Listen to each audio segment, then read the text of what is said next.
Johnny Cash. Johnny Cash often claimed that he was part Cherokee, but when his daughter appeared on Finding Your Roots, the bizarre truth about his heritage came to light.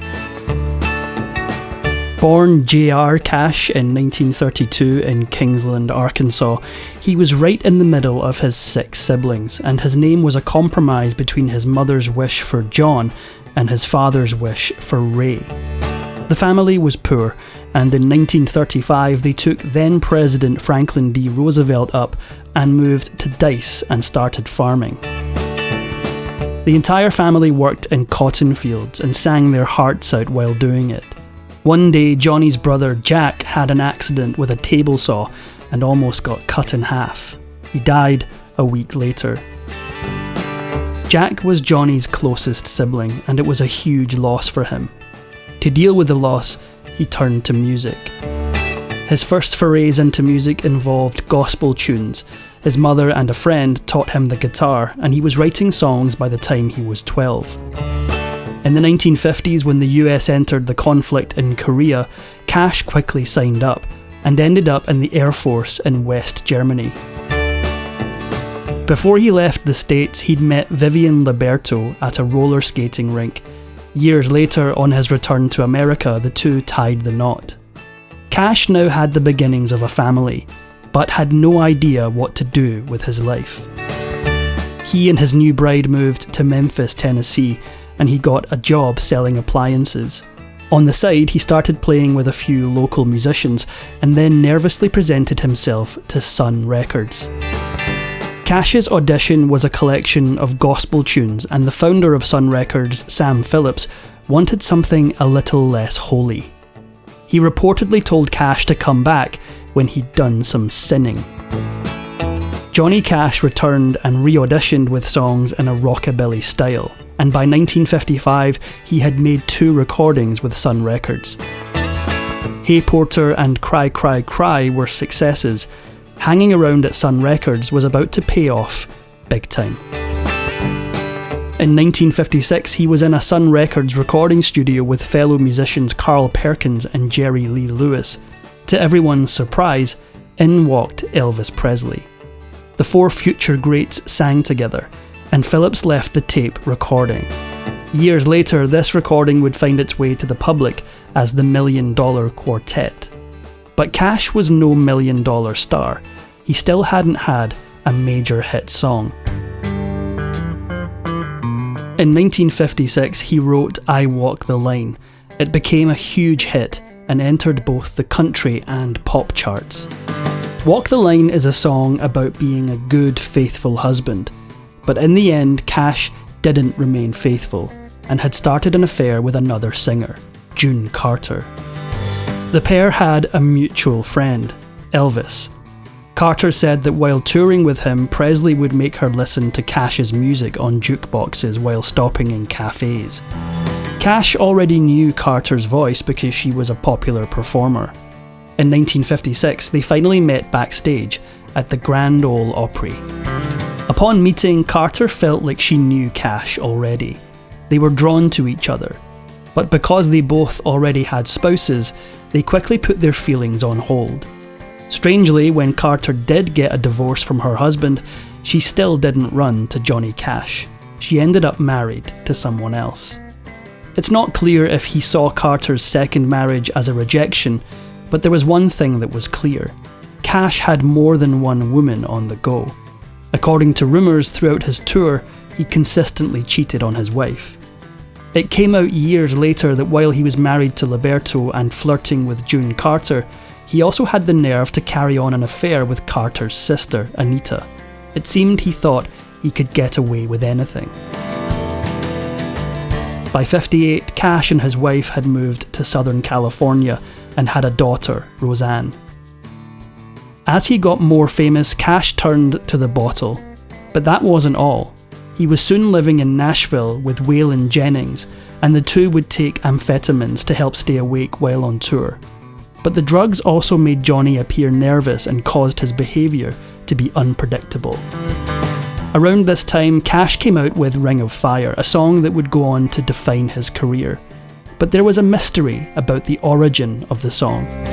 One story goes that the song's author is June Carter, who Cash was still flirting with, or maybe more.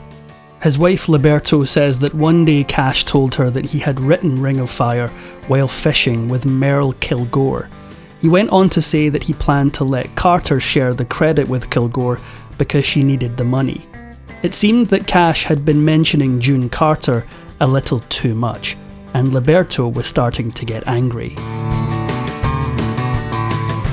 When asked what her inspiration for Ring of Fire was, Carter often said she'd seen the words in a book of poetry from the Elizabethan era. Liberto scoffed at this. She claimed that the song Cash wrote was not from poetry. It was about a very intimate part of a woman's body. The meaning of Ring of Fire was getting more and more confusing, and then years later the co-writer sent it spiralling off in the weirdest direction possible. Down the road, Kilgore saw how big a hit he had written and wanted to make as much from it as possible.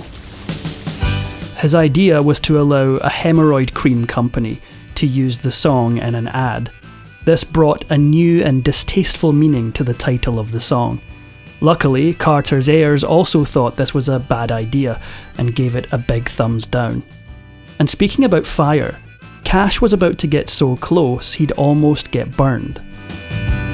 In June 1965, Cash went camping with his nephew Damon. Somehow the camper they were staying in caught fire, and the flames quickly spread. The result of this was a huge forest fire, and Los Padres National Forest lost several hundred acres. When the fire was finally out, Cash had to face some burning questions from authorities. His explanation was that a spark from his camper caused the inferno. The only problem was that his own nephew disagreed. He said that Cash, in order to stay warm, had lit a fire. He then said that his uncle was under the influence of pills and didn't notice that the fire was moving at a rapid pace. The authorities sued Cash, who eventually settled for $82,000. But this campfire story wasn't over yet. Because of the blaze, many of California's endangered condors left the area. In response to the complaint, an angry Cash said that he didn't care about those buzzards. This didn't win him any friends in the bird lovers community. Cash was keeping up his reputation as a bad boy, and his next stop was prison. Something that pushed Cash's outlaw persona further was his concerts behind bars. He did shows and recorded albums at the notorious San Quentin and Folsom prisons. Some of the songs reflected prison life, and this inspired Life magazine writer Al Aronowitz to say that Cash sang like someone who has grown up believing he's one of the people that these songs are about. The truth was, Cash knew very little about living life behind bars at all.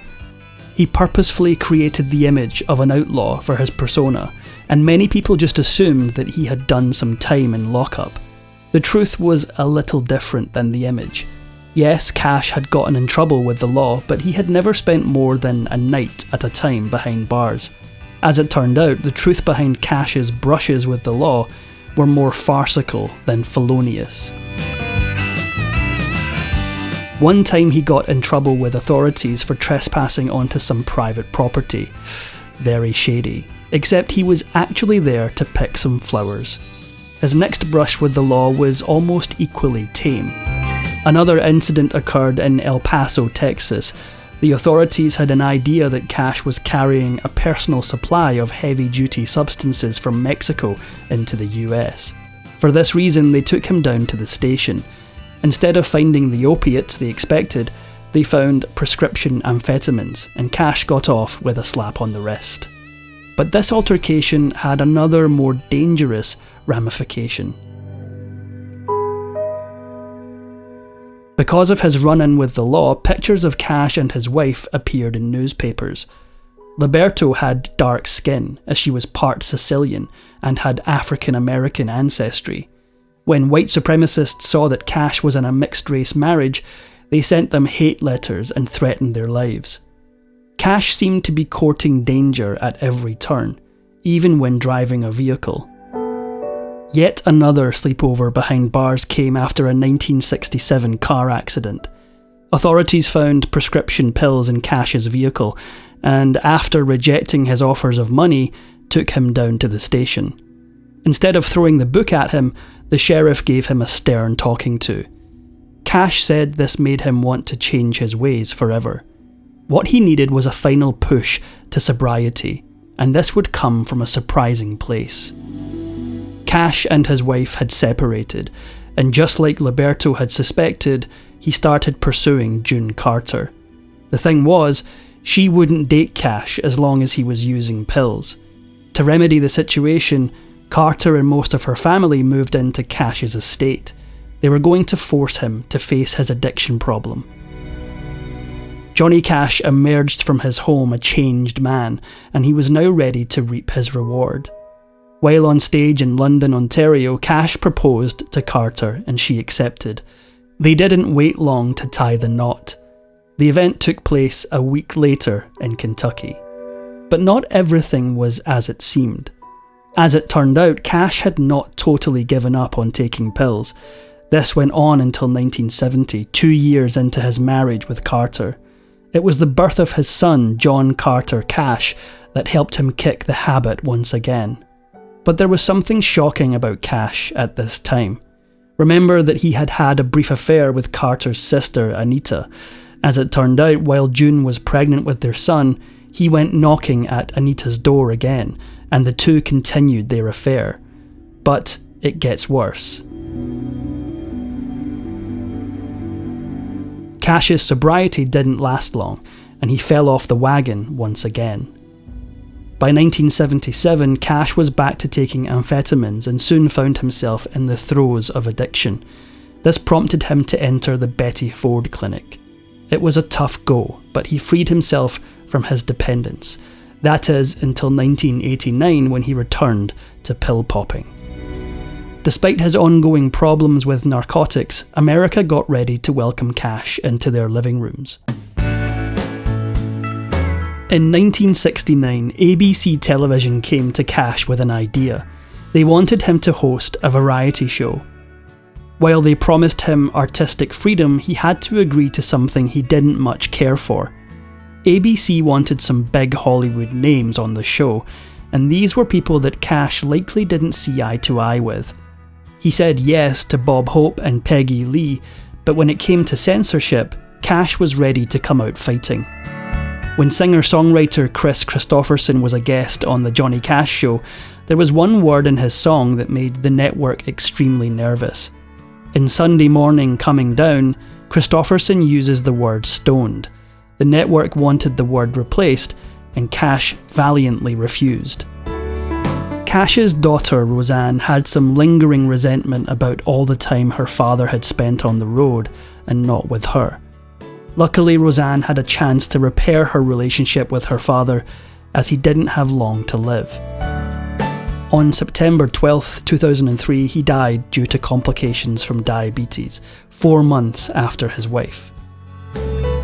Johnny Cash was no more, but this didn't stop some mysteries from surfacing. Back in the late 1950s, Cash had involved himself with speaking up for Native Americans. At the time, country music lovers were more interested in the life of cowboys and didn't get on board with Cash's new direction.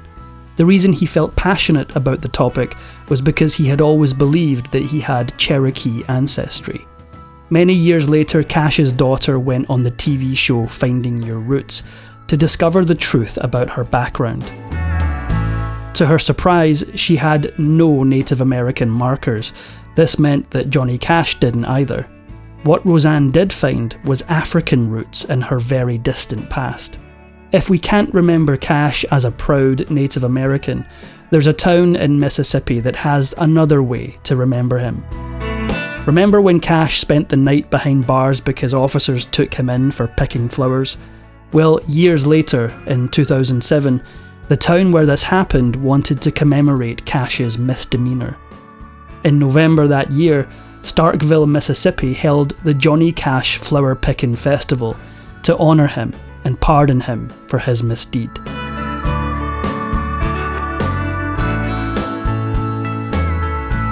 If you enjoyed this video, please give it a like and subscribe for more videos.